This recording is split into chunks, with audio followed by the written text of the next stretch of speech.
यहाँ पे आइए।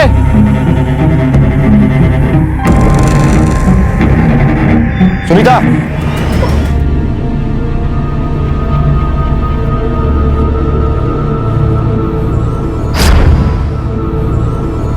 मैं अपने ससुराल से आज सुबह ही यहाँ पहुंची। किसी काम से आना पड़ा या? 1 महीने पहले मेरे पति का देहांत हो गया, इसलिए मेरे ससुराल वालों ने बच्चों के साथ मुझे मायके भेज। आ जाओ, आ जाओ। आ अभी। नमस्ते मामा जी। नमस्ते मामी जी। मामी नमस्ते। मंगल, सामान लो। लो ना सामान। आओ दीदी, आओ। बहुत थक गए होंगे ना? बाजू वाली खोली खाली करवाई है, थोड़ा गंदा है, अपने हिसाब से साफ करवा लेना। चलो चलकर दिखा देती हूँ, सामान वहीं रख दो। हम लोग सामान रख कर खाना खाकर जो चलती सो गए और उसके बाद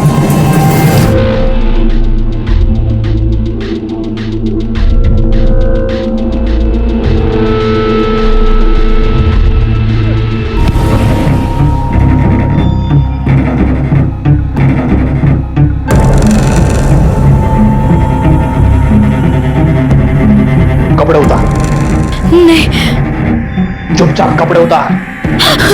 नहीं नहीं। वरना तेरी खोली जला देंगे। तेरे बच्चों को भी उसी खोली में बंद कर देंगे, समझी? उतार। जाओ रे, जलाओ उसकी खोली।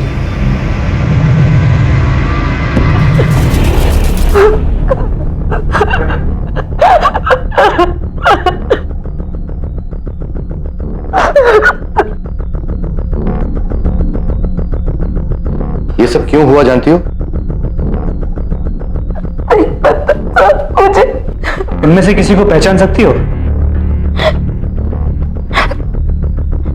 नहीं, चेहरा ढका हुआ था, लेकिन शायद आवाज मैं जानती हूँ। आवाज सुनिए, इसी गांव से है। क्या नाम है?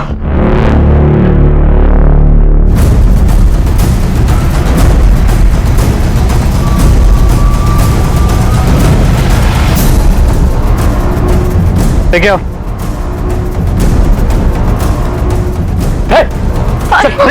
अरे साहब, चलो साहब, मुझे क्या लगा? चलो वाणी में। साहब, क्या मुझे लेके जा? चल। साहब, क्या हुआ साहब? छोड़ो। साहब, मैंने किया क्या साहब? चलो चल। साहब, बताइए ना।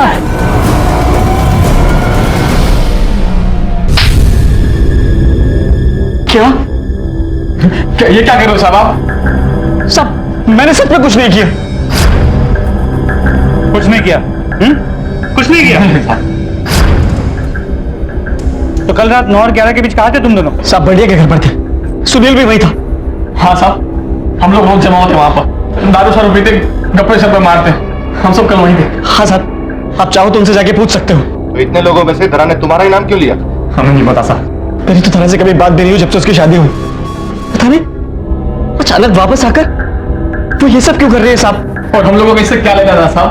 और हमने ना बात करने की कोशिश की, ना मिले उससे। पता नहीं धरा मुझसे सब क्यों कर रहे हैं साहब? गांव वालों के अनुसार लोगों को परेशान करने के लिए धरा ने खुद ये नाटक रचा था। लेकिन क्या वाकई कोई औरत इस हद तक जा सकती है? और धरा ही क्यों, कोई और क्यों नहीं? खुद धरा के पास भी इस सवाल का जवाब नहीं था। इसलिए पुलिस को भी इस कहानी की सच्चाई पर संदेह होने लगा और उन्होंने इस केस की डिटेल इन्वेस्टिगेशन शुरू की।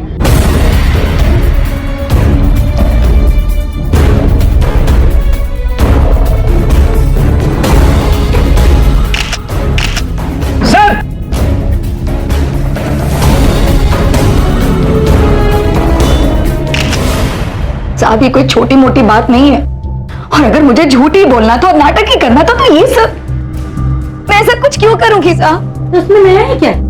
ज्योति क्या बक रही हो? साहब छोटा मोटा झूठ तो सभी बोलते हैं,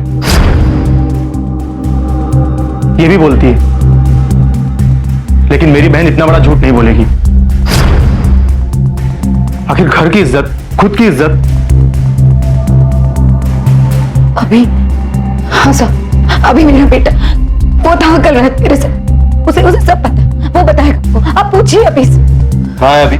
बुलाइए उसे। साहब वो तो पट्टी लगवाने गया है मेरे छोटे भाई के साथ सरकारी अस्पताल। हमारा नाम अभी है ना?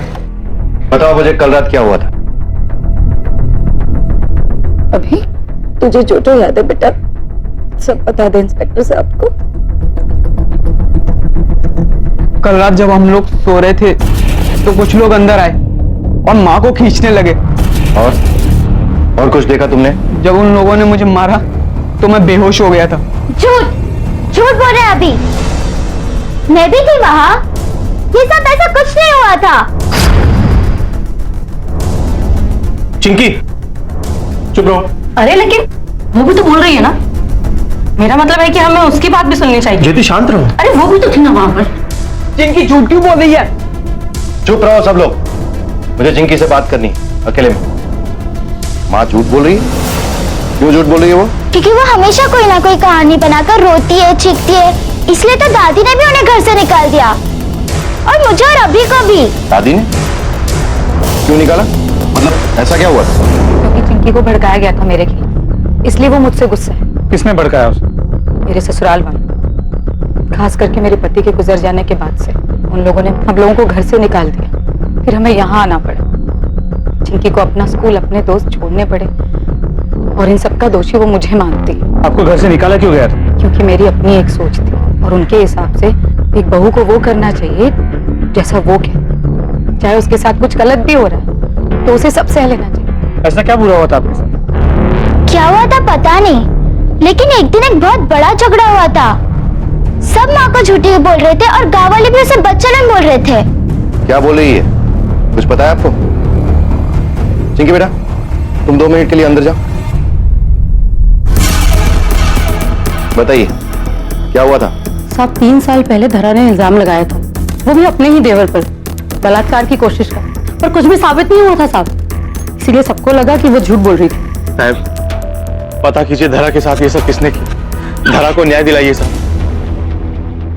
पटेल घर से बाहर ले जाने के बाद धरा के साथ क्या हुआ था ये उसके बेटे को तो पता ही नहीं। इसका मतलब उसकी गवाही तो कोई मायने रखती नहीं, और उसकी बेटी तो कुछ नई कहानी कह रही है। तो उस जगह से जो खून के धब्बे मिले उसे फोरेंसिक लैब भेज दिया टेस्टिंग के लिए। अगर वो खून धरा का ही है तो इतना तो साबित हो जाएगा कि वो वहां थी।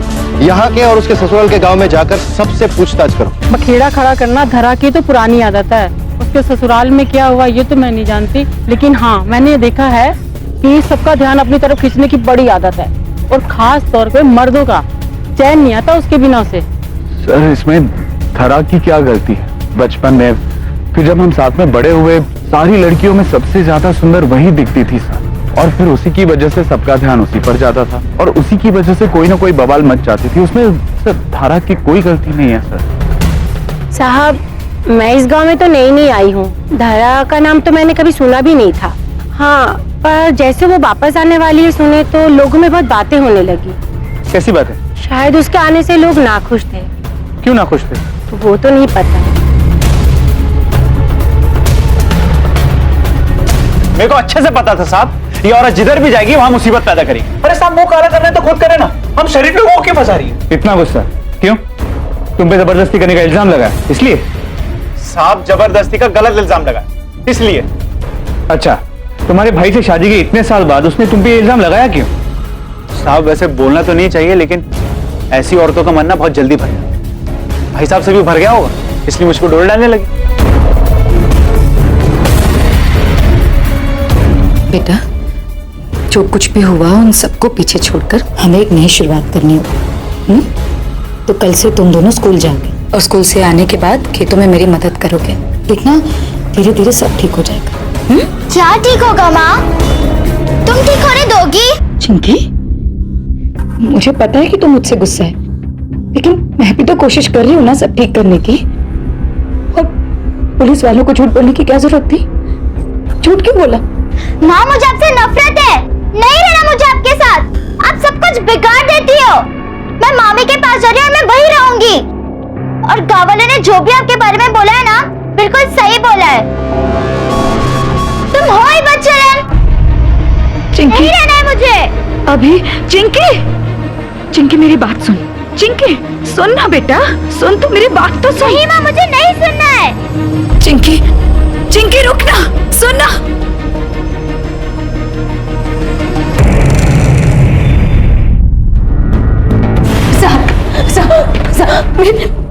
मेरी चिंकी, चिंकी कहीं नहीं मिल रही है साहब।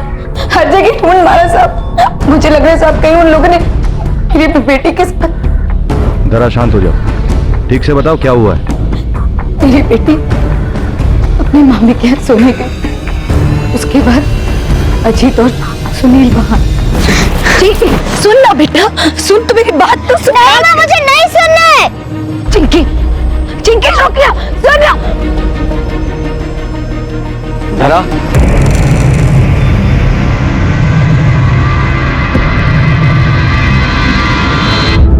तुम दोनों यहाँ देखो, मैं कह रही हूँ मैं चिल्ला दूंगी। तुम ऐसा क्यों कर रहे हो धरा? देखो तारा, ये केस वापस ले लो। तुम्हारे एक कदम से हमारी जिंदगी बर्बाद हो गई, पूरे गांव में बदनामी हो गई हमारी। सोचो धरा, जो तुम्हारे साथ हुआ अगर वो तुम्हारी बेटी के साथ हो तो। नहीं मतलब अगर तुम्हारी बेटी को भी बिना कपड़ों के सारे गांव में घुमाया जाए, बुरा लगेगा। केस वापस ले लो धरा। आखिर तुम्हारे परिवार का ध्यान तुम्हें ही तो रखना है ना?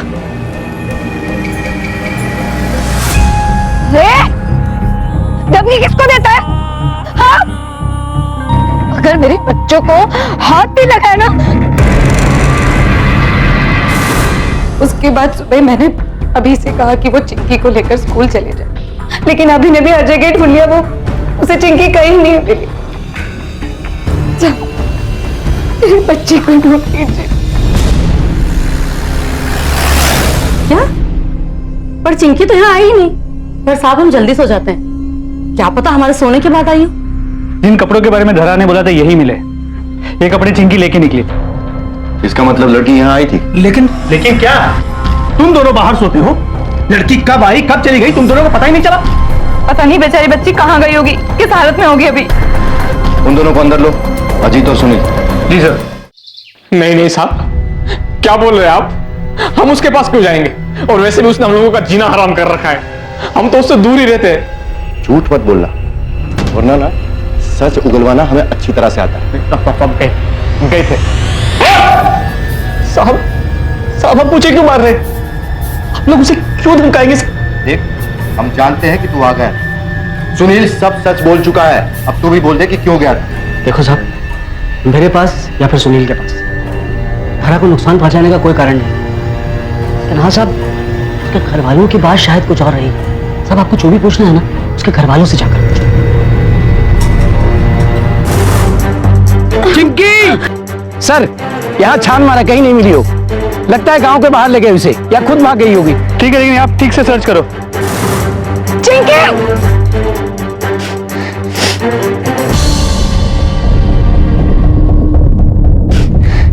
चांद, यहाँ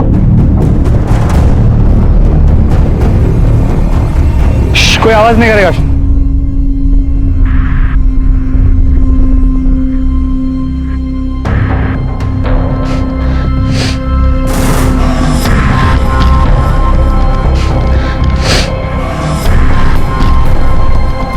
हवलदार, मटके निकालो।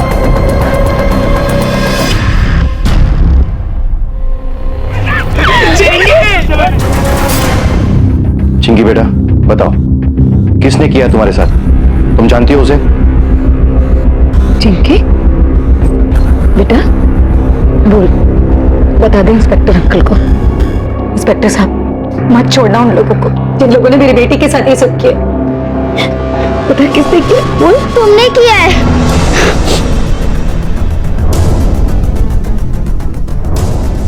क्या बोल रही है ये? झूठ बोल रही है ये।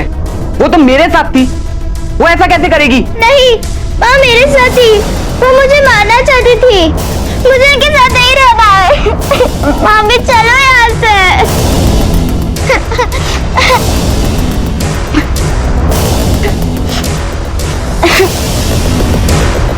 साहब तो बच्ची है, कुछ भी बोल रही है साहब। हाँ साहब, क्योंकि उस टाइम माँ मेरे साथ थी। अगर वो झूठ बोल रही है तो भी सवाल यही उठता है, ये जो कुछ भी हुआ है वो बच्ची ने खुद ने किया है या किसी और ने? गुस्से में ये कुछ भी करती है। गुस्सा चाहे जितना भी हो, लेकिन इतना सब कुछ वो अकेले नहीं कर सकती। जरूर उसकी किसी ने मदद की है। खैर जो भी है, बचेगा नहीं। साहब आप हमारी तरफ ऐसे क्यों देख रहे हैं? हमने थोड़ी ना कुछ किया है। सच क्या है वो जल्दी पता चल जाएगा। चलो पाटिल। हो गया, कर दिया ना बवाल। अरे कम से कम हमें बख्श दो और शांति से जीने दो हमें।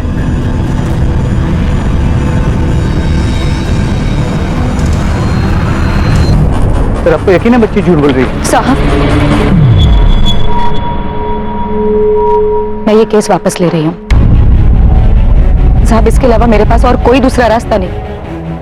मेरे साथ जो हुआ है वो गलत हुआ है, लेकिन मैं अपने बच्चों को बचाने के लिए वो सब और 100 बार झेल सकती। लिया चिंकी मुझसे नफरत करती, लेकिन उसकी सुरक्षा के लिए मैं कुछ भी कर सकती, चाहे मुझे अपनी जान ही क्यों ना देनी पड़े। कुछ नहीं होने दूंगी।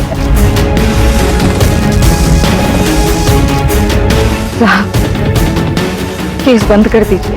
देखो जल्दबाजी मत करो, चाहिए तो सोचने के लिए एक दिन और ले लो। उसके बाद भी अगर तुम्हें लगता है तो हम केस बंद कर देंगे, ठीक है? जी सर।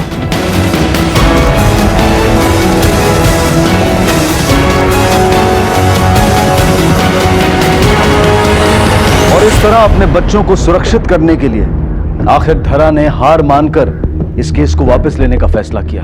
लेकिन पुलिस को धरा की बात पर पूरा यकीन था कि वाकई में उसे वस्त्रहीन कर सारी राह चला गया था और पुलिस गुनहगारों को बेनकाब करना चाहती थी।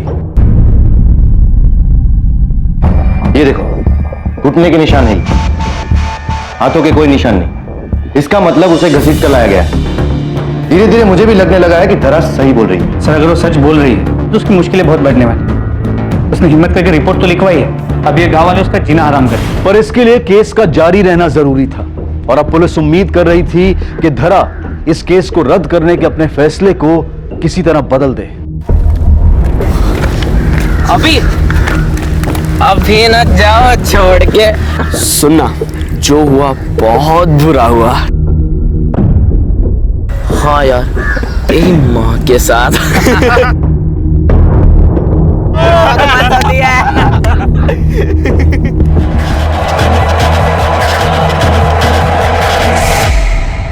अभी बेटा,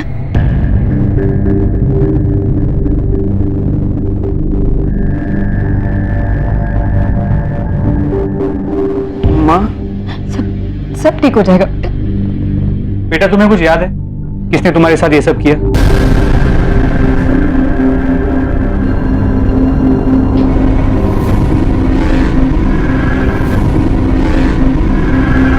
नहीं पता मुझे। अभी अपने दिमाग पर जोर लगाओ। इंस्पेक्टर साहब, इसके सर पर गहरी चोट लगी है, आप बाद में पूछताछ कीजिएगा। ठीक, हम बाद में मिलेंगे, तब तक तुम ठीक हो जाओ। देखिए, हमें पूरा यकीन कि अभी के साथ जिस किसी ने भी ये किया है, अभी जानता है उसे। और अगर वो चुप रहा, तुमने अपना केस वापस ले लिया, तो अपराधी से अपराध करने का लाइसेंस मांगकर मनमानी करते रहेंगे। माफ कीजिएगा साहब, ये तो चलता रहेगा साहब। इससे अच्छा है कि हम ही शांत हो जाएं, भूल जाएं। हो सकता है वो लोग भी शांत होकर बैठ जाएं। अपराधी सही गलत नहीं सोचेंगे, दबने वालों को दबाते रहेंगे। तुम्हारे साथ जो ये न्यूड परेड करवाई गई, तुम्हें बिना कपड़ों के घुमाकर तुम्हें जलील किया गया, क्या कसूर था तुम्हारा? अब मैं ये केस वापस नहीं लूंगी। आप उन्हें पकड़िए, सजा दीजिए। और साहब, एक और आदमी था उन लोगों के साथ, मुझे पूरा विश्वास है। जिस दिन हम चिंकी को ढूंढ रहे थे, मैं ढूंढूंगी चिंकी, मैं ढूंढूंगी। तू ठीक तो है ना? चिंकी मिली क्या? तू बिल्कुल भी चिंता मत कर, मैं हूं ना। बहुत फिक्र है रे मुझे तेरी। तुम्हारी हिम्मत कैसे हुई है? निकलो ऐसे, निकलो अभी के अभी। कहां जाऊं मैं? हाँ, मेरी जिंदगी, मेरी शादी बस एक दिखावा है। सच्चा प्यार तो मैं बस तुमसे करता हूं ना। क्यों नहीं की मुझसे शादी? अगर मुझसे शादी कर लेती तो ये सब नहीं होता ना जो अभी हुआ है। हम दोनों चैन की जिंदगी जीते। तुम भी थे ना उस रात, जिस रात मेरे साथ? पागल हो गई है तू? हाँ, गांव वाले सही कहते हैं, पागल झूठी कहीं की। तब मुझे समझ में आया कि वो भी उन्हीं लोगों में थे। कौन? क्या नाम है उसका? प्रमोद देशमुख। सर, जैसे हमें लगा था बिल्कुल वैसे ही हुआ। इनमें से कोई भी मुंह नहीं खोल रहा। एक बार इनकी मोबाइल लोकेशन का पता चल जाए, सब साफ हो जाएगा, क्या सच है और कौन झूठ बोल रहा है। तब तक इस अजीत, सुनील, प्रमोद और परिवार के लोगों पर नजर रखो। जी सर। अब आवाज क्या?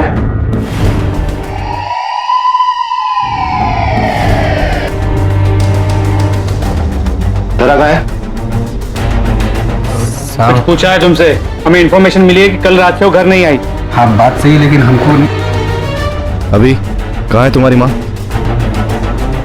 वो भाग गई होगी सर, सब लोग उसे तकलीफ दे रहे थे, चली गई होगी वो। आखिरी बार कहाँ देखा था उसे? कल सुबह। तेरी बेटी के साथ इतना कुछ हो गया और तेरे बेटे को इतना बुरी तरीके से मारा, अकल नहीं है तुझे? अब सुन, केस वापस ले ले और मामले को यहीं पे खत्म कर। हो गया ना? क्या होगा उससे? हाँ? मेरे बच्चों को अकेला छोड़ देंगे? भैया मैं जिस दिन पहुंची हूँ उसी दिन ऐसा। आप ही बताइए ना कि क्या बिगाड़ा था मैंने किसी का? और मैं खुद नहीं आना चाहती थी, मेरे बच्चों को छत मिल जाए इसलिए आई हूँ। हाँ तो दिया ना सहारा, अपने खर्चे होने के बावजूद भी तुझे और तेरे बच्चों को सहारा दिया ना। मुझे नहीं पता था भैया कि आपका सहारा एक एहसान है, एक भीख है। नहीं चाहिए मुझे, मैं अपना और अपने बच्चों का देख लूंगी। चलो अभी चिंकी। माँ हमें खोली में ले गई थी और चिंकी को यहीं रहना था। मुझे दर्द हो रहा था, मैं दवा लेके सो गया। माँ ने कहा कि वो कुछ काम करने खेत में जा रही है। उसके बाद हमने उसे नहीं देखा। अरे चिंकी, और आप लोगों ने अंदाजा लगा लिया कि वो भाग गई। आप दोनों को बड़ी फिक्र थी ना उसकी। पुलिस स्टेशन में कंप्लेंट नहीं लिखवाई उसके गायब होने की। साहब हम क्यों रिपोर्ट लिखवाएंगे? उसने हमें कम तकलीफें दी हैं क्या? जैसा भाई होने से तो ना होना बेहतर है। तकलीफ हो रही थी तुझे, भूल गया उसके साथ क्या हुआ था?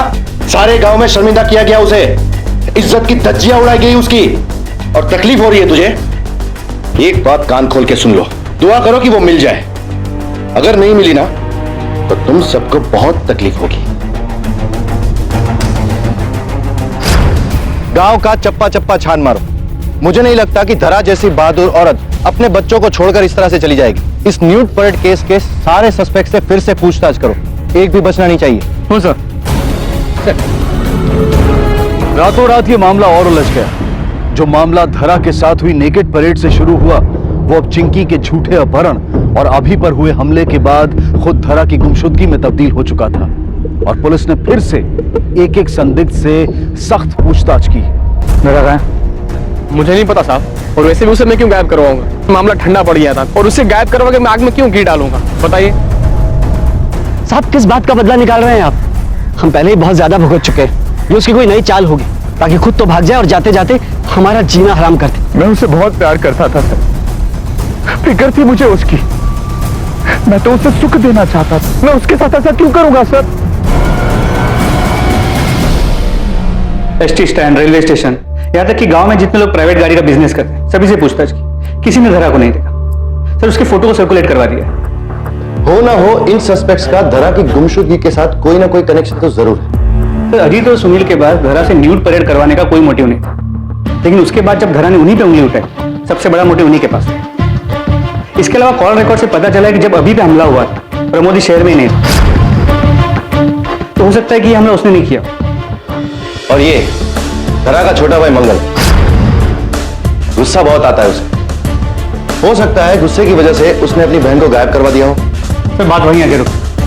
इसके बाद धरा से न्यूड परेड करवाने का कोई मोटिव नहीं। धरा की बड़ी भाभी ज्योति, वो काफी नाखुश लग रही थी धरा के आने से। ये धरा की सास और देवर के मामले में कोई प्रोग्रेस? तो वहां भी पूछता है, कॉल रिकॉर्ड्स भी चेक। उनके यहाँ से धरा के घर में या गांव में किसी को भी कोई फोन नहीं आया, तो मुझे नहीं लगता कि वो इन्वॉल्व है। पाटिल, ये सारा मामला न्यूड परेड पर ही आकर अटकता है। जब तक ये पहली नहीं सुलझेगी, मामला अटका रहेगा। सर, ये records, call triangulation records. Sir, जिस दिन धरा पे न्यूड परेड हुआ था, प्रमोद वही मौजूद था। मगर अभी पर हमले के दौरान नहीं। और ये देखो, अजीत और सुनील न्यूड परेड के दौरान भी मौजूद थे और अभी पर हमले के दौरान भी। लेके आओ सालों।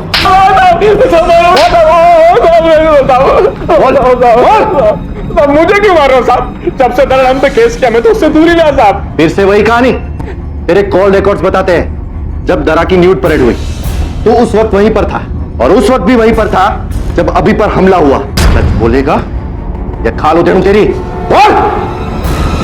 हाँ सर, हाँ मैं गया था वहां पे, जहां पे धरा को जबरदस्ती बिना कपड़ों के, लेकिन मैं नहीं जानता था वहां क्या होने वाला था। मुझे सिर्फ इतना बताया गया था कि गांव की शांति के लिए किसी को सबक सिखा, किसी को डराना है ताकि वो गांव छोड़ के चला जाए। लेकिन जब वहां जाके देखा तो वो धरा थी सर। और तू कहता है कि तुझे धरा से बहुत प्यार है। ये कैसा प्यार है तेरा? हाँ, इतने सारे गैर मर्द उसके साथ खेल रहे, उसकी इज्जत के साथ खिलवाड़ कर रहे, और तू देखता रह गया? सर, वहां पे सब लोग पागल हो गए थे, जानवरों की तरह। अगर मैं वहां आवाज उठाता तो शायद वो लोग मुझे मार ही देते। उस रात की बाद में एक पल भी नहीं सो पाया हूं सर। बहुत ही पछतावा हो रहा था मुझे।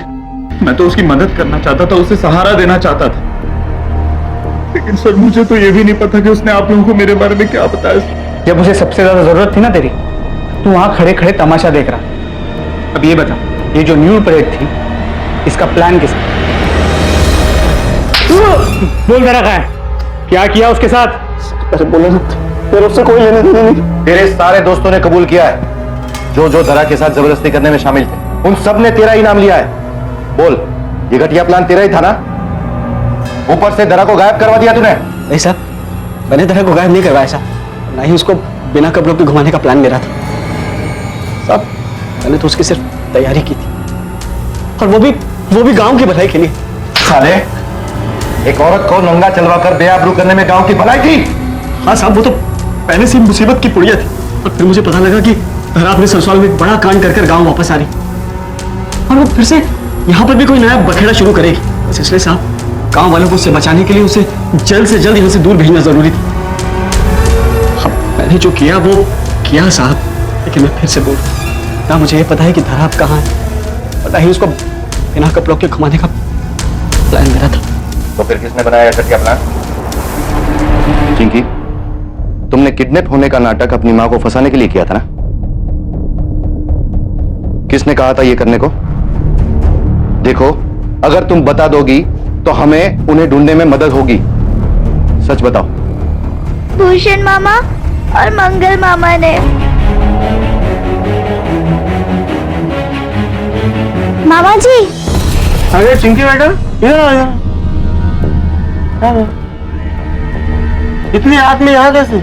मामा, मैं आपके साथ ही रहूंगी, नहीं रहना मुझे उस औरत के साथ। बहुत नफरत है मुझे उनसे। कहीं भाग के नहीं जाती वो। बहुत परेशान करती है ना तेरी माँ तुझे? हाँ। बेटा, तू चाहती है ना कि तेरी माँ तुझे परेशान ना करे? हाँ। तो हम जैसा कहते हैं वैसा ही कर। अरे भैया, ये लोग केवल डरा रहे हैं, झूठ कबूल करवाना चाहते हैं हम लोगों से मार मार के। सर, हमारे पास इसके अलावा और कोई चारा नहीं था। धरा इतने सालों के बाद वापस आना चाहती थी। भैया, मैं वापस आ रही हूँ, मैं अब यहाँ नहीं रह सकती। और वापस? इतने सालों के बाद? धरा, इतने सालों के बाद घर में थोड़ी मुश्किल तो होगी ना? नहीं भैया, आप बिल्कुल चिंता मत करिए। वो जो 2 एकड़ जमीन है मेरी, मैं उस पे काम करके कमा लूंगी भैया। ठीक है धरा, एक काम करो, तुम आ जाओ, फिर हम लोग बैठ के बात करते हैं, ठीक है? क्या भैया, क्यों बुलाया उसको? तो क्या करता? कानून के मुताबिक 2 एकड़ जमीन उसकी है, समझ गए? कौन सा हमें उसे जमीन देनी है? कुछ ऐसा करना है कि वो गांव छोड़ के जाने के लिए मजबूर हो जाए, समझ गए? वो 2 एकड़ जमीन जिस पे कानूनन उसका भी हक था, उस जमीन के टुकड़े के लिए तुमने अपनी बहन को पूरे गांव के सामने नंगा किया और उसी हालत में चलवाया। लेकिन तुमने धरा की हिम्मत को कम आंकने की गलती की। वो भागी नहीं, डरी नहीं, उसने अन्याय का सामना किया और डटी रही। इसीलिए तुमने उसे झूठा साबित करने की कोशिश की, उसके कैरेक्टर पर कीचड़ उछाला। अरे तुमने तो एक बच्ची को भी नहीं छोड़ा, जिनकी को भी तुमने अपने प्लान का मोहरा बना लिया। और इतना सब कुछ करने के बाद भी जब तुम हार गए तो उसे अगवा करवा लिया। नहीं सर, ये सच नहीं है। हाँ साहब, हम लोग खुद आराम से जब वो वापस नहीं लौटी। अब इतना सच बता दिए, ये झूठ क्यों बोलेंगे सर? अरे जल्दी जल्दी चलो, सूरज सर पर आ गया है। लेकिन मालकिन साहब, अरे मालूम है, पर उनके आने तक रुक तो नहीं सकते ना। मैं हूं ना, तुम लोग काम शुरू करो। और सुनो, ठीक से काम करना, फिर से देखने आऊंगी मैं। अब चलो फावड़ा को बाहर निकालो। ताला? चाबी तो सिर्फ धरा के पास है, जाने कब आएगी और कब। एक काम करो, ताला तो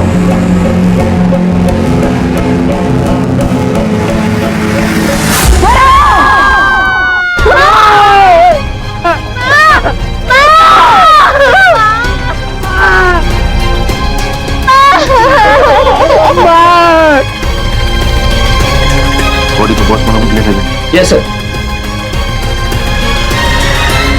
सर, धरा की पोस्टमार्टम रिपोर्ट, मौत दम घुटने से हुई, गेहूं की बोरी से दम घुटा गया और इसके साथ रेप भी हुआ है, बुरी तरह। डीएनए रिपोर्ट में 2 से 3 सीमन सैंपल मिले। 2-3 मतलब गैंगरेप? जी sir. Sir, DNA report no match. क्या? ये कैसे? इसका मतलब चाबी किसी के पास तो है। कोई बाहर का आदमी नहीं। ऐसा करो पाटिल, पंचायत ऑफिस में जाओ और हर फैमिली में कितने मेल सदस्य हैं उन सब की एक लिस्ट बनाओ।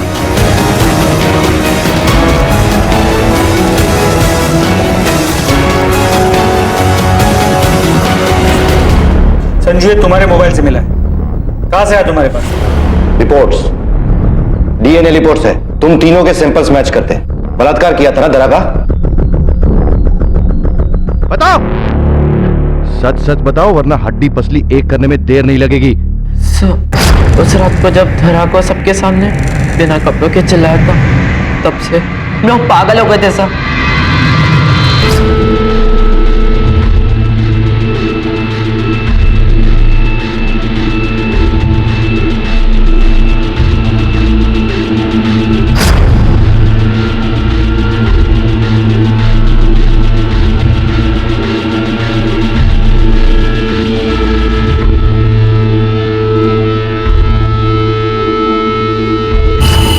बलात्कार करने के बाद उसकी जान ले ली। नहीं सर, हमने उसको मारा नहीं। हाँ सर, संजू ने बोला कि वैसे भी लोग उसे पागल बोलते हैं, और अगर बात बिगड़ जाती तो हम लोग बोल देते कि उसने उकसाया था हम तीनों को। इसलिए सर हमने उसे मारने के बारे में नहीं सोचा, उसे वहीं छोड़ के चले गए। उन तीनों लड़कों ने अपने स्टेटमेंट में एक ही बात कही है कि उन्होंने धरा को वहीं पे छोड़ दिया था। किसी ने गोडाउन लॉक करने की बात तो की ही नहीं। और जब ज्योति वहां पर मजदूरों को लेकर पहुंची, गोडाउन लॉक था और उसे ताला तोड़वाना पड़ा। एग्जैक्टली। इसका मतलब चाबी किसी के पास तो है जिसने गोडाउन को लॉक किया है।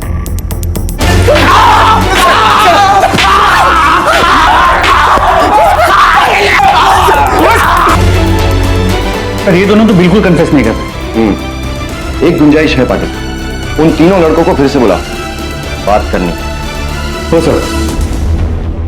तुमने ट्यूशन से लौटते वक्त धरा का बलात्कार किया, तकरीबन 4-5 बजे।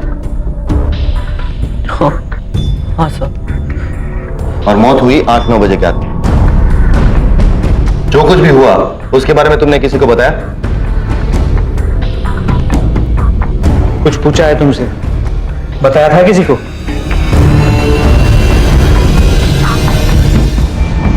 संजू, रघु और बंटू, उसके अलावा सिर्फ एक तुम ही हो जिसको यह पता था कि तुम्हारी मां के साथ क्या हुआ और वो कहां थी?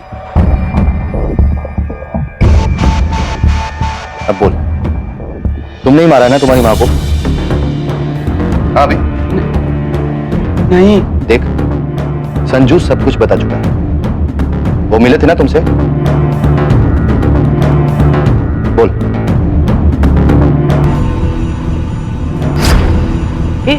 इधर आ, तुझे एक मस्त वीडियो दिखा देता है। ये वीडियो दिखा। हाँ हाँ देखना। देख। अरे देखना। कैसा लगा बता ना। मस्त है ना?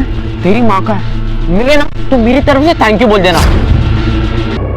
मैं माँ को मारना नहीं चाहता था, यही अच्छा होगा माँ के लिए, इसलिए मार दिया।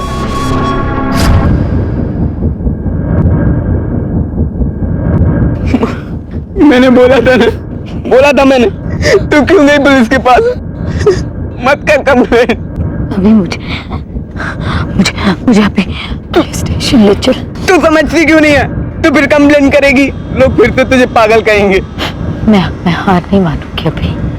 अब फिर नहीं माँ, अब फिर नहीं। अब तुझे कोई तंग नहीं करेगा माँ, कोई तुझे तंग नहीं करेगा। अम्मा को कोई कुछ नहीं कर सकता, वो खुश है, जहां भी है खुश है। सब यहाँ पर उसको तकलीफ देते थे, कोई खुशी से नहीं जीने देता था। पापा के घर में जब चाचा के ऊपर कंप्लेंट की तो सबने उन्हें झूठी बोला, गाली दी सबने उन्हें। झूठी नहीं थी वो, मैंने देखा था उन्हें। चाचू हर वक्त देखते रहते थे उन्हें चुप चुप के। फिर हम यहाँ पे आ गए, मुझे लगा यहाँ आकर सब ठीक हो गया, लेकिन सब लोग यहाँ पर भी उनको गालियां देने लगे। फिर उन लड़कों ने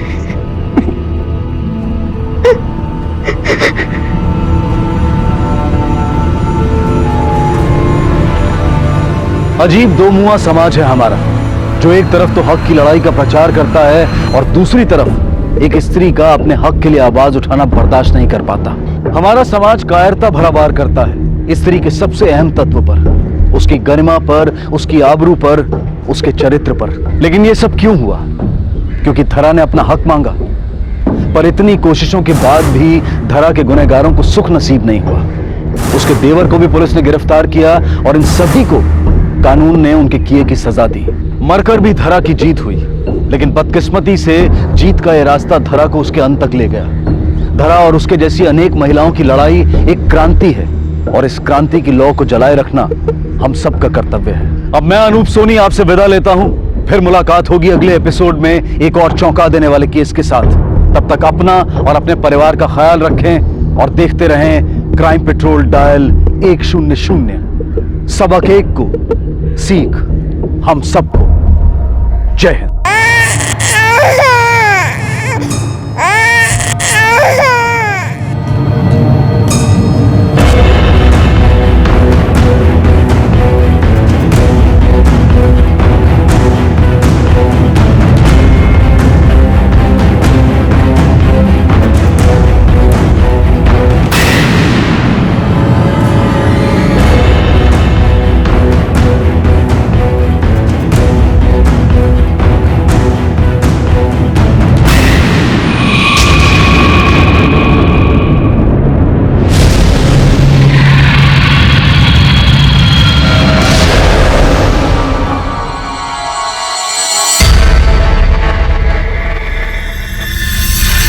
आज तुम गर्व से हमारा सीना फुला दिए। बहू की तरह नहीं, बेटे की तरह हमारा नाम रोशन किए हो। भाभी, आप प्रसाद खाइए। आप नहीं जानती कितना रुतबा बढ़ा दिए। भैया की जगह पुलिस की नौकरी ली। अब हम सबको कर देंगे कि हमारी भाभी पुलिस वाली है। आज हम भी बहुत खुश हैं। किस्मत वालों को मिलता है ऐसा ससुराल जैसा हमको मिला है। रुको बिटिया, आज से हम उसका देखभाल करेंगे। आजा आजा, अरे अरे अरे अरे अरे बच्चा। इस अग्नि की सौगंध बापूजी, आपने जो मुझ पे भरोसा किया है उसकी इज्जत मैं अपनी जान से भी ज्यादा करूंगी।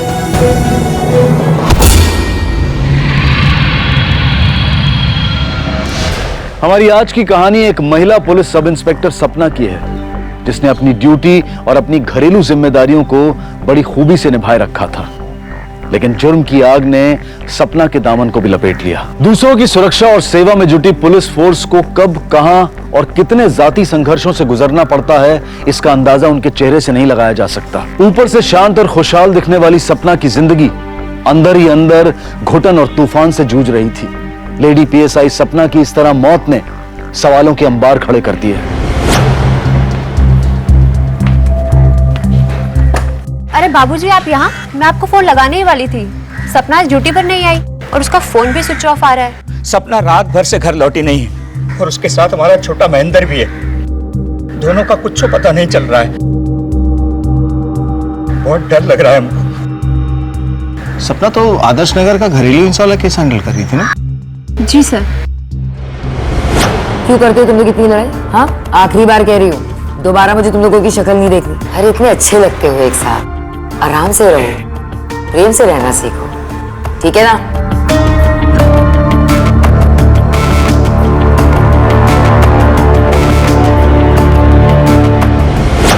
आप लोग कुछ बोल के गई थी, कहाँ जा रही हो? नहीं तो ड्यूटी से आई, कपड़ा बदली किए, महेंद्र को लिया और चली गई।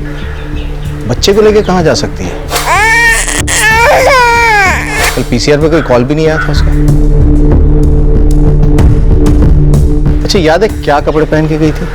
हाँ, वो नीले रंग की साड़ी पहनी थी और छोटे महेंद्र ने ग्रीन कलर का कपड़ा पहना था। बाबूजी, आपको किसी के ऊपर शक या फिर घर में आपस में कोई झगड़ा? नहीं, ऐसा तो कुछ नहीं है। वो कहाँ गई ये कुछ मालूम नहीं। किसी को मालूम हो ना हो, विष्णुनगर थाने के पीएसआई करण कुमार को जरूर मालूम होगा। पीएसआई करण कुमार को क्यों मालूम होगा? वो क्योंकि दोनों में बहुत अच्छा दोस्ती है, एक दूसरे के साथ काफी बातें बांटते हैं।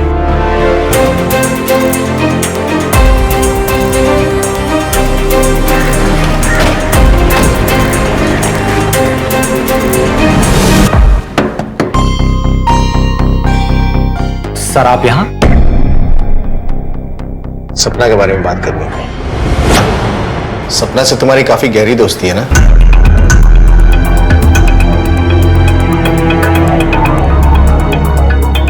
कल रात से वो लापता है। तुम्हें पता है कहां हो सकती है? नहीं सर, मुझे इसके बारे में कुछ नहीं पता। चलो थाने चल के बात करते हैं। सर आप चलिए, मैं बस 2 मिनट में आता हूँ। एक्चुअली मेरा और मेरी वाइफ प्रिया का डाइवोर्स केस चल रहा है सर। सपना की वजह से? नहीं सर, एक्चुअली पीएसआई सपना मेरे लिए एक दोस्त से कहीं बढ़कर है। एक अच्छे इंसान होने के साथ साथ वो मेरी हमउम्र है। हम काम एक ही करते हैं, हम दोनों एक दूसरे को अच्छी तरह समझते भी हैं। पर मेरी वाइफ न तो मुझे समझती है और न ही मेरे काम को। शायद यही वजह है सर कि मैं और पीएसआई सपना एक दूसरे के इतने करीब आ गए हैं। सपना से तुम्हारा रिश्ता दोस्ती से कुछ ज्यादा है। और डिवोर्स केस के बावजूद तुम्हारी पत्नी तुम्हारे साथ घर पे रह रही है। ये बात कुछ समझ में नहीं आई। दरअसल मेरी वाइफ प्रिया सर मेरे बच्चे को मुझसे मिलवाने लाई थी। मैं चाहूं तो ये शादी तोड़ सकता हूं, पर अपने बच्चे से दूर नहीं रह सकता सर मैं। अब आप ही बताइए, हम दोनों की आपसी झगड़े में उस मासूम का क्या कसूर सर? सपना मिसिंग है, उसके साथ उसका बच्चा भी। बता सकते हो कहां गई होगी? हो सकता है सर अपने भैया भाभी के यहाँ गई हो, तनुष तिवारी और आभा तिवारी। सर, सपना ने अपने भाई तनुष तिवारी को एक फ्रॉड और एक करप्शन के केस में जेल भिजवाया था। अपने भाई को जेल भिजवाया था? किया गया था उसने? सर, वो एक गवर्नमेंट कॉन्ट्रैक्टर था। रिसेंटली उसने एक रोड कंस्ट्रक्शन पे घटिया क्वालिटी का मटेरियल यूज किया था। इनफैक्ट रिश्ता बिना देखे सपना ने उसे अरेस्ट भी किया और कल ही वो जेल से रिहा हुआ है। वो कल जेल से रिहा हुआ और सपना भी कल ही गायब हुई है। कल ही रिहा हुए हैं और आज याद हम क्या आप लोग? हम तुम्हारे नहीं, तुम्हारी बहन सपना के बारे में बात करने आए। बड़े अजीब हैं आप लोग। मेरे पति अभी अभी रिहा होकर आए हैं और आ गए आप लोग पूछताछ करने के लिए। सपना का नाम यहाँ पर मत लीजिएगा, हमारा कोई लेना देना नहीं है उससे। इतना भड़कने की जरूरत नहीं है, इसे इसके किए की सजा मिली है। हम सुन लिया आपका, अब आप हमारा सुनिए। हमको ऐसा बहन से कोई रिश्ता नहीं रखना है जो अपने भाई को जेल में डलवा दे। आप लोग पिंड काहे नहीं छोड़ देते हमारा? तुम जेल से कल रिहा हुए हो और सपना भी कल गायब हुई है। ये महज इत्तेफाक है कि इसमें तुम्हारा कोई हाथ है, ये जाने बिना हम जाएंगे नहीं यहां से। ऐसे गजब है इंस्पेक्टर साहब आप लोग। अरे हमको कहाँ मालूम कि वो कहाँ गई, क्यों गई, किसके साथ गई? और आपको क्या लगता है अकेले दुश्मन हम हैं उसके? जमाने भर के लोगों से दुश्मनी ले रखी है उसने। एक दुश्मन तो उसका ससुराल में है, उससे काहे नहीं पूछते आप? किसकी बात कर रहे हो तुम? ओ आलोक उपाध्याय, सपना का जेठ। आलोक उपाध्याय? एक ईमानदार पुलिस ऑफिसर और अपनी सहयोगी सपना उपाध्याय और उसके 1 साल के बच्चे महेंद्र की गुमशुदगी पर पुलिस पूरी संवेदना के तहत इन्वेस्टिगेशन कर रही थी। फिर ये कैसे अपने थे जो परायों से भी पराये थे, एक दूसरे पर इल्जाम लगा रहे थे।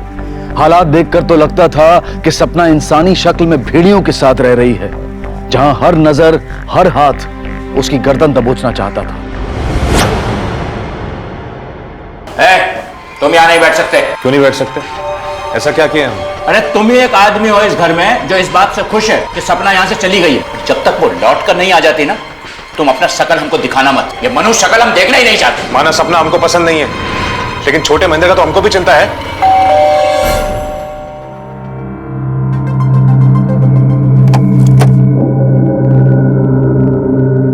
बाबूजी, हम आलोक को पूछताछ के लिए ले जाने आए हैं। चलो पुलिस स्टेशन। ऐसा क्या पूछेगा जो आप लोग यहाँ उठा लाए? यही कि सपना से तुम्हें क्या प्रॉब्लम है? वो खुद ही एक प्रॉब्लम है। हम उम्र में बड़े उससे, कुछ खास नहीं किए जिंदगी में, पर ये हमको हमेशा जताती रही, जबकि हमारे स्वर्गवासी भाई ने कभी हमको नीचा नहीं दिखाया। और उसकी मौत के बाद जब पेंशन उसके नाम हुआ तो अपना असली रंग दिखाने लगी। आप काहे बवाल पाल रही? क्या जरूरत है महेंद्र भाई का नौकरी करने का? पेंशन लीजिए और चुप से बैठिए ना। हम ये नौकरी सिर्फ इसलिए करना चाहते हैं क्योंकि महेंद्र ये नौकरी देश की सेवा के लिए कर रहे थे। हम बस उनकी सोच को आगे बढ़ाना चाहते, तो इसमें गलत क्या है? आपके ऐसा करने से पेंशन बंद होगा और हमको अपना काम शुरू करने के लिए पैसा चाहिए, नहीं तो आपके सामने हाथ फैलाना पड़ेगा। अरे तुम अपना जरूरत काहे नहीं पूरा करते? सपना एकदम सही है सोची है। PSI सपना उपाध्याय, तुम आगे बढ़ो, मैं तुम्हारे साथ। सोचा था उस पैसे से कुछ काम शुरू करेंगे, लेकिन नहीं, महारानी को तो महेंद्र का नौकरी चाहिए था।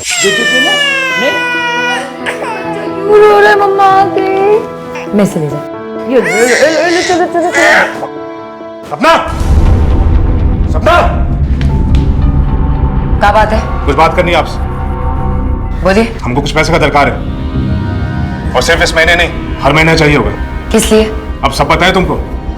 काम शुरू करना है। जो काम शुरू कर सकते थे भैया के पैसे से, वो तो आपने नौकरी लेके रोक दी। अब तनख्वाह दो अपना। 1 रुपया नहीं देंगे हम आपको। आपके फालतू तजुर्बों के लिए पैसा नहीं है हमारे पास।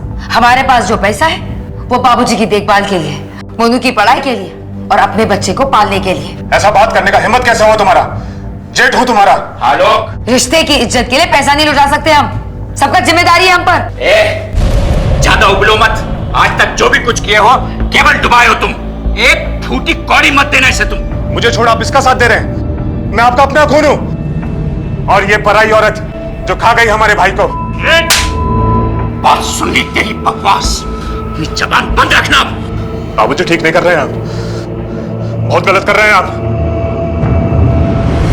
तो तुमने बदला लेने के लिए सपना और उसके बच्चे दोनों को गायब कर दिया। जिंदगी में फेलियर है, पर क्रिमिनल नहीं है।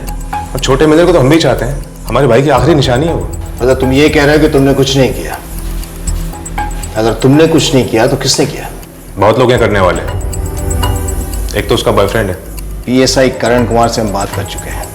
वो तो एक है, उसके अलावा भी कोई है? फहमी आपके लिए। किसने भेजा है? वो तो पता नहीं, आप यहाँ पे साइन कर दीजिए। Thank you.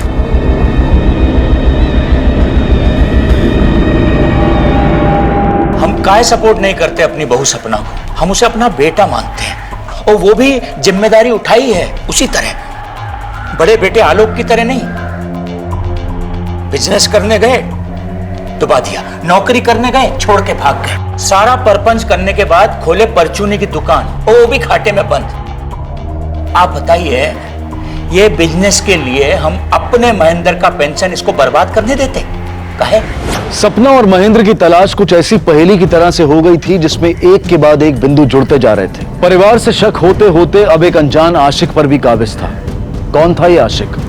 और अगर वो सपना का चाहने वाला था तो वो उसे नुकसान क्यों पहुंचाना चाहता था? सर मैं यकीन से कह सकती हूँ कि सपना करण कुमार को धोखा नहीं दे सकती। वो उस टाइप की इंसान ही नहीं है। मैं भी मानता हूँ कि सपना ऐसी इंसान नहीं, वो ऐसा नहीं करेगी, लेकिन बात की तय तक गए बिना किसी भी नतीजे पर नहीं पहुंचना चाहिए। अब ये तो पता करना पड़ेगा ना कि आलोक झूठ बोल रहा है या कोई और भी इन्वॉल्व है। सर पीएसआई सपना मैडम का मोबाइल ट्रेस हुआ है। कल रात 12 बजे शहर के बाहर जंगल के आसपास स्विच ऑफ हुआ उनका मोबाइल। रात के 12 बजे जंगल में क्या कर रही थी? हेलो, क्या तुमने फोन किया था? हाँ साहब, लगता है किसी इंसान की लाश को कोई जला के गया। हम देखे तो आपको फोन किया साहब। सर मोबाइल के लोकेशन के हिसाब से रात को सपना 12 बजे तक यहीं पे थी। कहीं ये सपना की डेड बॉडी तो नहीं? अंदाजा लगाने से कुछ नहीं होगा स्वाति। इन हड्डियों को डीएनए टेस्ट के लिए भेजना पड़ेगा। देखते हैं रिपोर्ट में क्या आता है। सर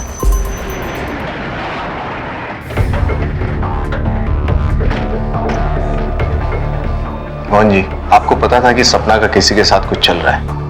आप बता सकते हैं? हो सकता है कि उसका ही इसमें कोई हाथ हो। हम जान रहे हैं ये सारा गंदगी तुम भरे हो ना इन लोगों के कानों में। काम धाम तो कुछ है नहीं तुम्हारे पास। एक बात समझ लो, अगर सपना के साथ तुम कुछ किए हो ना, हम तुम्हें सूली पर चढ़ाएंगे।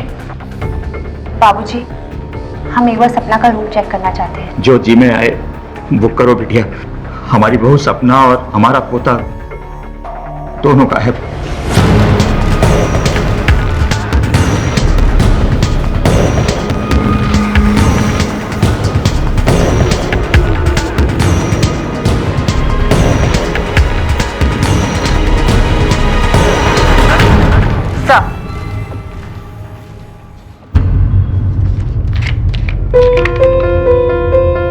तुम्हारा चाहने वाला जो मरकर भी तुम्हें चाहेगा।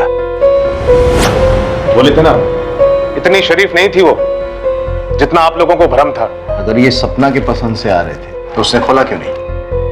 इसे तो एक ही बात समझ में आ रही है कि कोई इसे परेशान कर रहा था। Sir PC gift shop. Sir इस टैग से हमें पता चल सकता है कि ये गिफ्ट कहाँ से खरीदा गया है।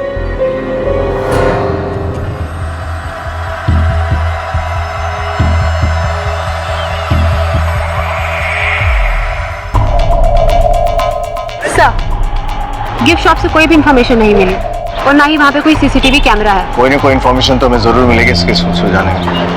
सर कितनी अजीब जिंदगी है ना हमारी। हमारे साथ काम करने वाली सपना कितना कुछ झेल रही थी। एक तरफ से उसका जेठ उसे पूरी दुनिया के सामने बेइज्जत करता रहता था। धन्यवाद।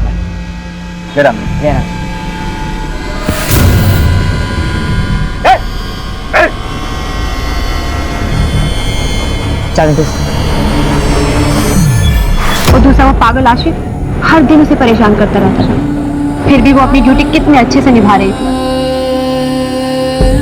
जहां एक तरफ ये सवाल सर उठाए खड़े थे, वहीं दूसरी तरफ छुप कर जलाई गई एक चिता मिली थी। कहीं वो सपना तो नहीं थी जिसे किसी ने चुपके से मोक्ष दिलाने की कोशिश की थी? पर सवाल यह है कि अगर उसका कत्ल हुआ है तो कातिल कौन है और महेंद्र कहां है? सर भगत राम, आप सपना के साथ थे ना? जी साहब। आपने उन्हें किसी अजनबी से बात करते हुए ऐसा कुछ देखा जो आपको अजीब लगा होगा? नहीं साहब, ऐसा तो कुछ भी नहीं लगा। लेकिन हाँ साहब, एफएम रेडियो पर मैडम के लिए किसी ने 1-2 बार गाना बजवाया था, वो भी अपना नाम छुपाकर चाहने वालों की तरफ से। सर हमें उस रेडियो स्टेशन से उस चाहने वाले का नंबर मिल सकता है जहाँ से उसने फोन किया था। इस आरजे को बुलाओ जिसने गाना बजवाया था। जी। उसका नाम बताना तो पॉसिबल नहीं होगा सर, क्योंकि उसने सपना का चाहने वाला बोल के रिक्वेस्ट दी थी। मेरे पास उसका नंबर है।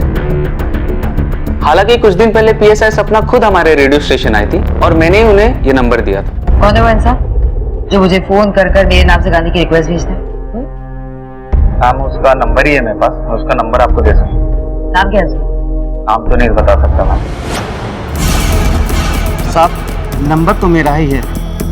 आज आप पूछताछ कर रहे हो। कुछ दिन पहले एक दरोगा मैडम आई थी साहब, वो भी इस नंबर के बारे में हमसे पूछताछ कर रही थी। अच्छा, आपके यहाँ जो भी फोन करने आता है उसमें से किसी को भी आपने अलग तरीके से बात करते हुए देखा? मतलब छुप के बात करना चाह रहा हो या धीरे बात करना चाह रहा, ऐसा कोई भी था?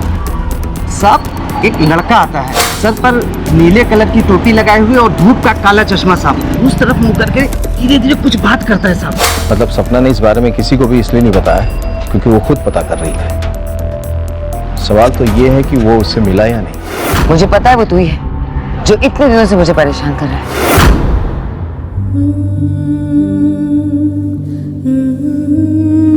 अब तक सपना का कोई खबर नहीं मिला। भाभी आएगी, जरूर आएगी। आप बस खुद को संभालिए।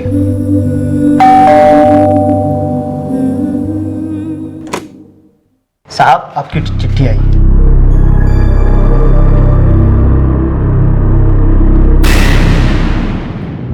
ये चिट्ठी आज सुबह ही हमको मिला है। इसको देखते ही तो हम बहुत घबरा गए थे। तब्बे की तब्बे ही आपके पास आ गई।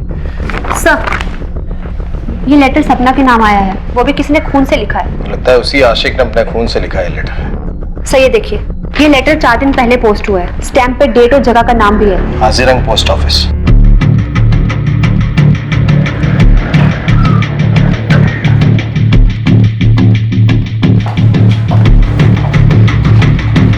ये कुछ दिनों पहले एक लड़के ने यहाँ से पोस्ट किया था। नीले रंग की टोपी और धूप का चश्मा पहना था। आपने देखा था क्या उसे? साहब, हम देखे थे उसा जी।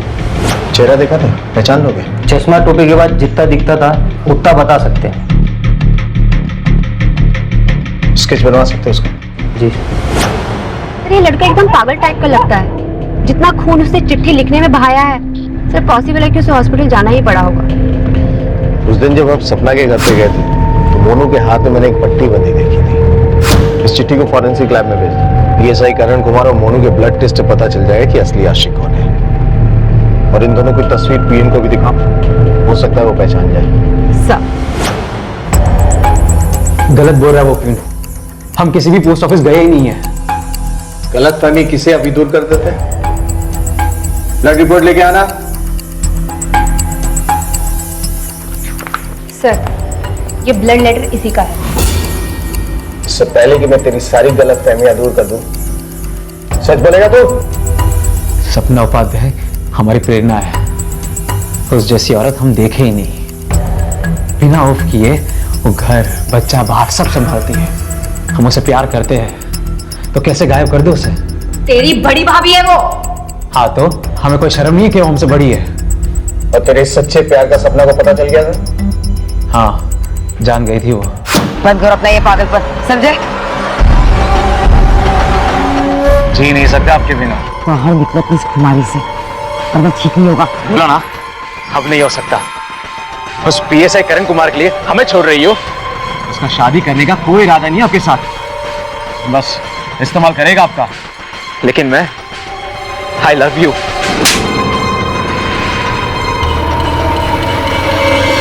इतने यकीन से कैसे कह सकता है कि पीएसआई करण कुमार धोखेबाज है? क्योंकि वो गिरा हुआ है, हमने अपनी आंखों से देखा है।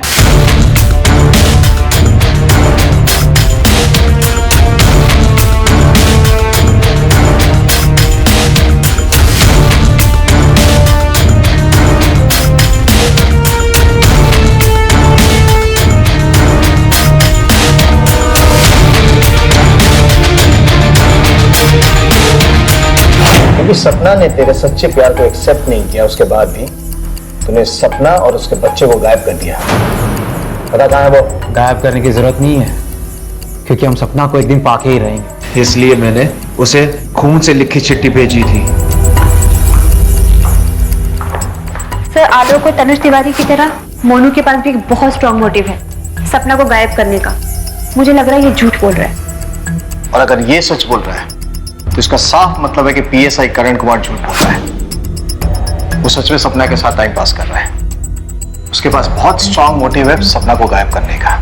सर अगर करण कुमार धोखेबाज है तो फिर वो अपनी बीवी को तलाक क्यों दे रहा है? इस तलाक की बात में क्या सच्चाई है ये तो उसका वकील ही हमें बता सकता है।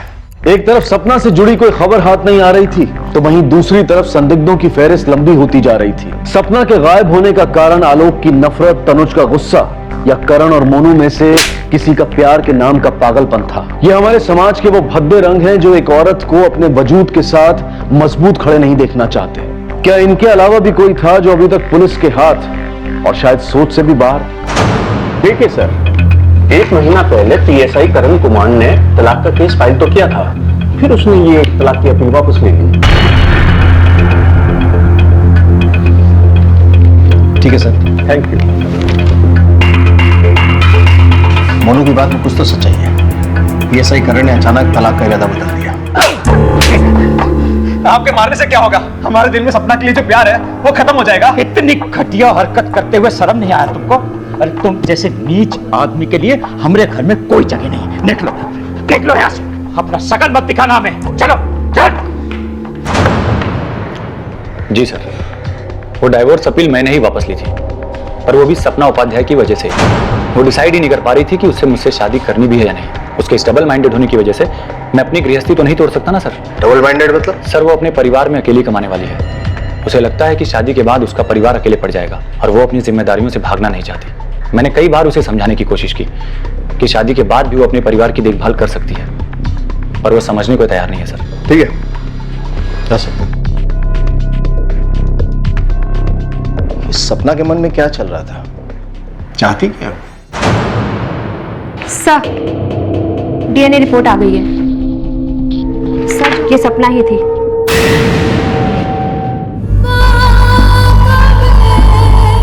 इस अग्नि की सौगंध बाबूजी, आपने जो मुझ पे भरोसा किया है उसकी इज्जत मैं अपनी जान से भी ज्यादा करूंगी।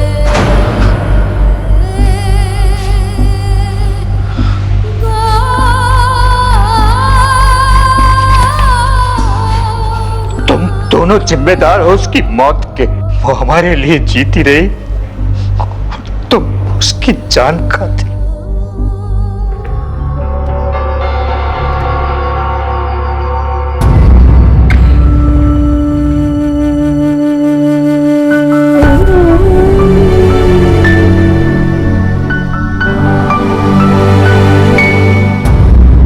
तारीख को सपना का कत्ल हुआ शाम 7 बजे से लेकर 1 बजे के बीच में।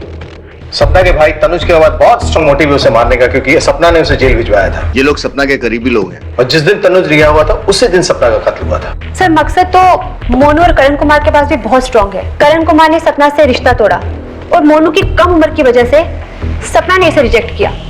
हो सकता है दोनों के प्यार के फेलियर की वजह से दोनों में से किसी ने सपना का खून कर दिया हो। अगर इस तरह देखें तो आलोक से ज्यादा नफरत तो कोई भी नहीं करता था सपना से। सर, सस्पेक्ट्स की हमारे पास कमी नहीं है, पर अभी तक हमारे पास कोई ऐसा सबूत हाथ नहीं लगा जिससे हमारा केस आगे बढ़े। चेक करो 6 तारीख को शाम 7 बजे से लेकर 1 बजे के बीच में लोग कहाँ थे और क्या कर रहे थे? उस दिन जब ये जेल से रिहा हुए हम कहीं नहीं गए थे। हम तो सिर्फ मंदिर गए और शीश नवाया भगवान को और सीधा अपने घर आए। सर, हम तो फिल्म देख रहे थे और तफरी किए थे। आप हमारे दोस्तों को पूछ सकते हो। उस दिन मैं घर पर ही था, बहुत थक गया था इसलिए जल्दी सो गया। जी, उस दिन मैं सारी रात दारू के ठेके पर ही था।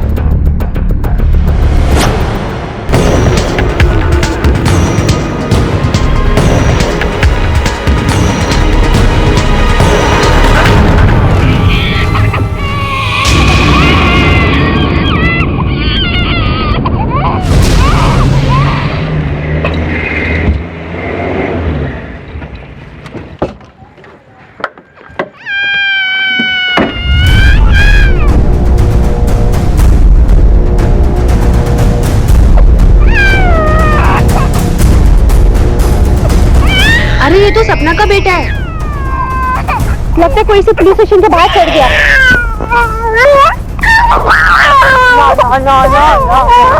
हमरा पोता, हमरा छोटा महेंद्र मिल गया। आजा बेटा। हाँ हाँ हाँ हाँ, ले ले ले ले ले लो लो ले ले। ध्यान रखिएगा इसका। ना, आप चिंता ना कीजिए। अच्छा सर, हम चलते हैं। तुमने एक बात गौर की महेंद्र की? वो जिस कपड़े में लापता हुआ था उसी कपड़े में हमें मिला, वो भी एकदम साफ सुथरे, जैसे किसी ने धो के पहनाया हो।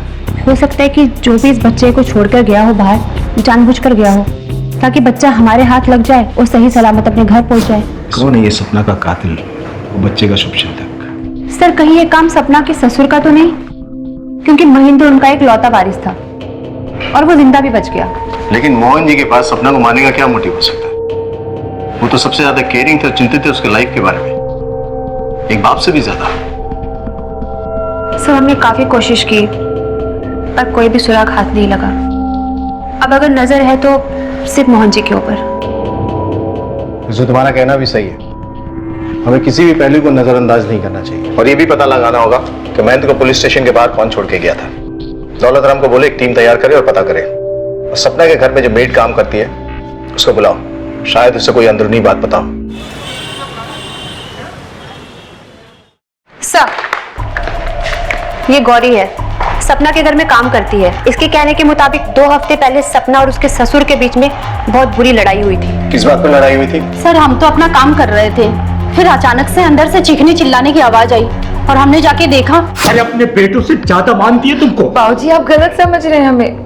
बेशक हम अपनी नई जिंदगी शुरू करना चाहते हैं, इसका मतलब ये नहीं कि हम अपने पुराने रिश्तों को भूल जाएंगे। मत सिखाओ हमें, दुनिया देखी हमने।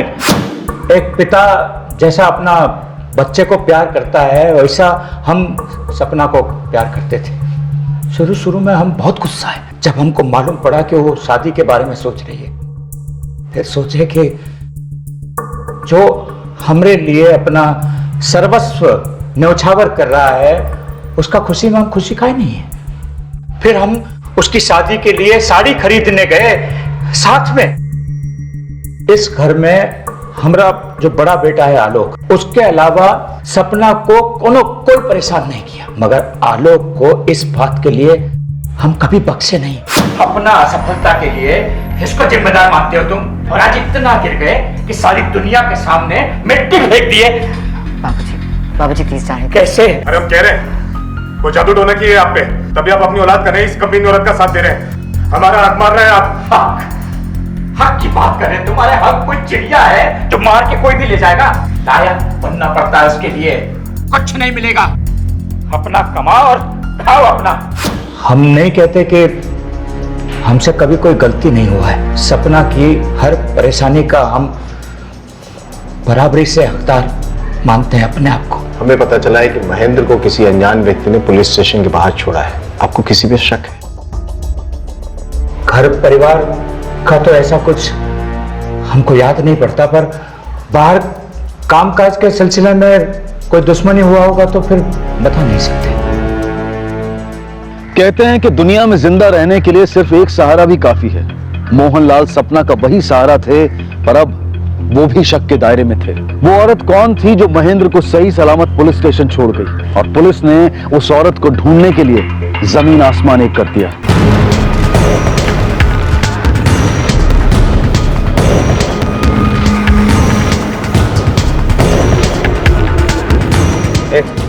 तुमने ऐसा कुछ देखा जो किसी बच्चे को कंबल में लपेट के लाया है? एक औरत एक बच्ची को कंबल में लपेट के लाई थी साहब। वो औरत साड़ी पहनी हुई थी। अच्छा, किस तरफ से आई थी? वो उस तरफ ऑटो से आई थी साहब। मैडम ये देखिए, किसी का चेहरा साफ नहीं दिख रहा है, पर हाथ में कंबल में कुछ लिपटा हुआ है।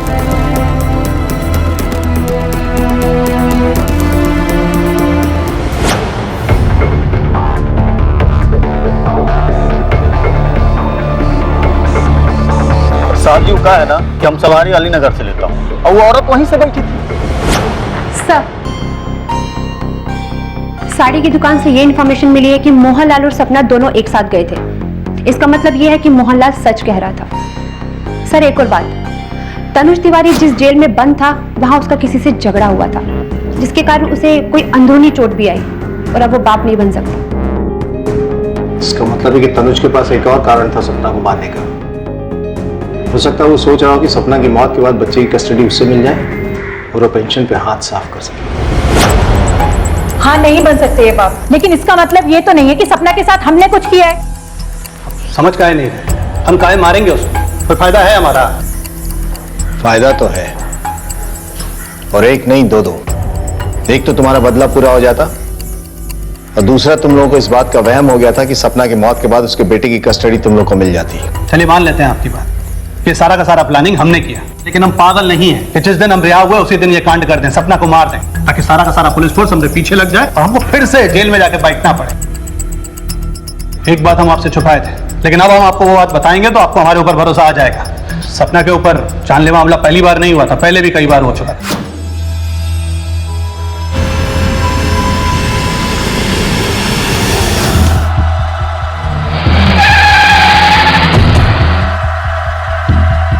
ये भरोसे वाली बात तुम्हें पहले क्यों नहीं सूझी? हमको लगा कि आप भी हम पर भरोसा नहीं करेंगे, जैसा सपना ने नहीं किया था। उसको लगता था कि सारे के सारे हमले हमने करवाए हैं। इन हमलों के बारे में तुम्हें कैसे पता? वो हमको खुद बताई थी जेल में आके। इतनी नफरत करते हो हमसे, हम पे हमला करवा रहे हो? जो तुम किए हो ना हमारे साथ, हमको यहाँ अंदर करके, उसके बाद हमको तुमसे कोई वास्ता नहीं रखना है, समझी तुम? क्या किया हमने? बस अपनी ड्यूटी तो की है ना, आपको बस कानून के हवाले कर दिया। भैया इसका मतलब ये नहीं है कि हमारे दिल में भाई बहन के प्यार में कोई अंतर आ जाए। हाँ, ये भाई बहन का नाटक ना अपने पास ही रखो, समझी तुम? और क्या कह रही हो? हमने तुम पे हमला करवाया? हमने ऐसा कुछ नहीं किया है। इसके बाद अगर कोई बात पता चली ना, थाने में ले जाके पूछो।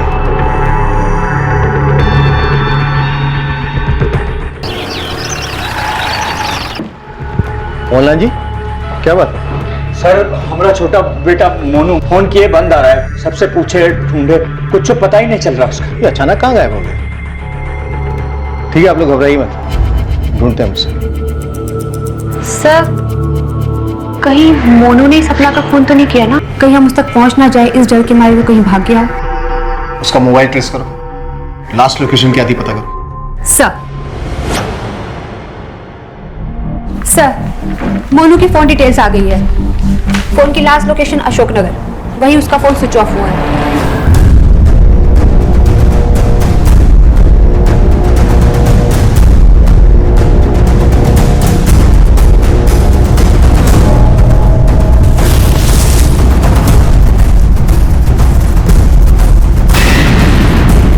सर, यहाँ डेड बॉडी मिली है।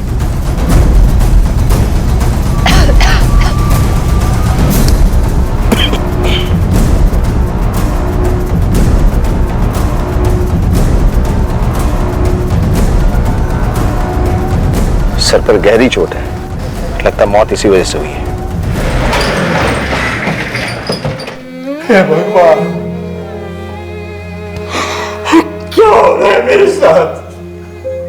मैंने मेरी बहू और अब बेटा। मोनू का किसी के साथ कोई झगड़ा हुआ था क्या?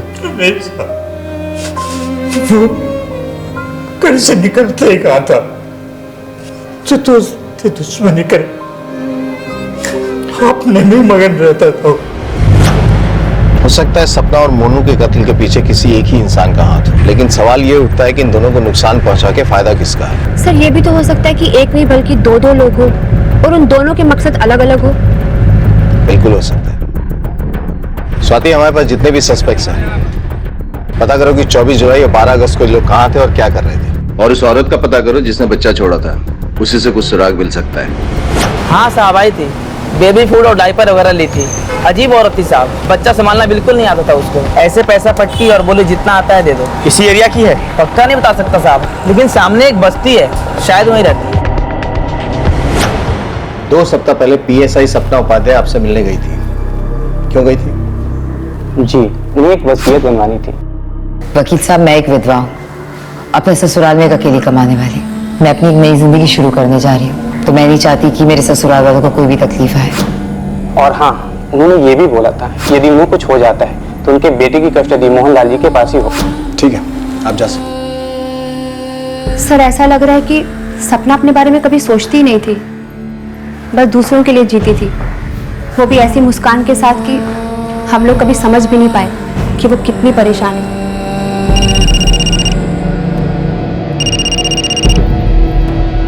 हेलो। हाँ मैडम, वो औरत मिल गई जिसने बच्चा पुलिस स्टेशन के बाहर छोड़ा था। गुड सर, वो औरत मिल गई है जिसने महेंद्र को पुलिस स्टेशन के बाहर छोड़ा था। अलीनगर की किसी बस्ती में रहती है। चलो जरा इस देव की माई से मिलते हैं। देख रमा, चुपचाप रहने से कुछ नहीं होगा, खामखा हड्डियां तोड़वाएगी तू अपनी। उस रात बच्चे को हमने उठाया था, 3 दिन तक उस बच्चे का ध्यान रखा था, फिर बोले कि बच्चे को उसके पुराने कपड़े पहनाकर पुलिस थाने के बाहर छोड़ दो।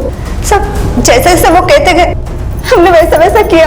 ये वो जिसके बारे में तुम बोल रही हो कौन है?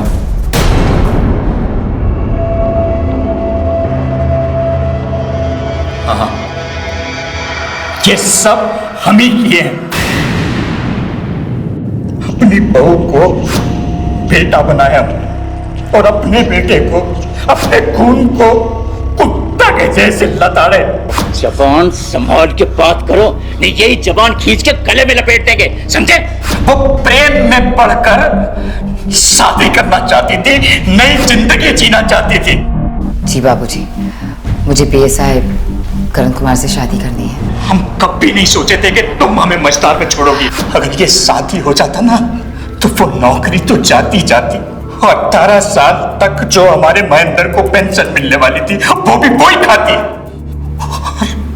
हमारा पोता हमसे दूर हो जाता। सोलक बेटा, इन दोनों निकम्मों से हमने जमीन का एक टुकड़ा बचा के रखा है, वो हम इस छोटे महेंद्र को देना चाहते हैं। आओ, वो हम तुम्हें दिखाते हैं।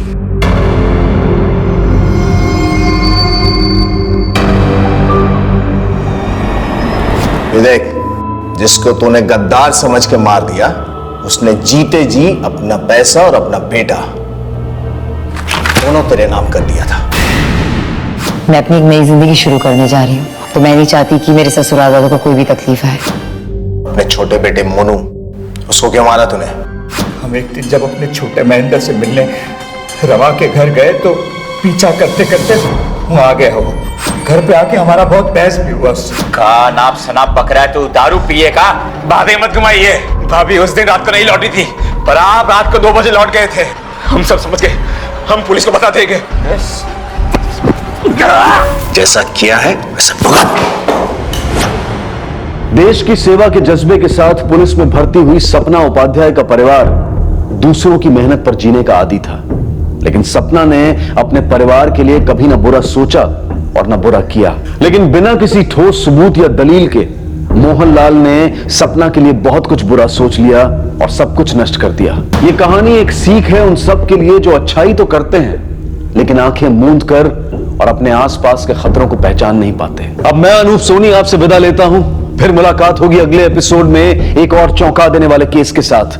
तब तक अपना और अपने परिवार का ख्याल रखें और देखते रहें क्राइम पेट्रोल डायल 100। सबक एक को सीख हम सबको। जय हिंद। इस तरह के और भी एपिसोड देखने के लिए हमारे चैनल को सब्सक्राइब करें और बेल आइकन दबाना ना भूलें।